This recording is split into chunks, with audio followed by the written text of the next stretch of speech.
I bought something from Amazon as a gift from myself. And now this is the hard part of this.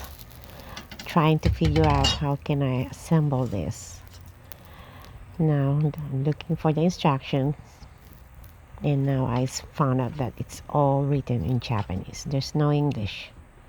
But still I'm pretending that I'm reading, but no matter how I try, I can't read Japanese.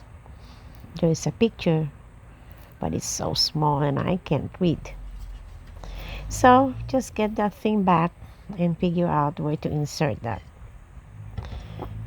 Looking at the top, at the bottom, and oh, I really don't know how. Oh my god. See, look at that. Look what I'm doing.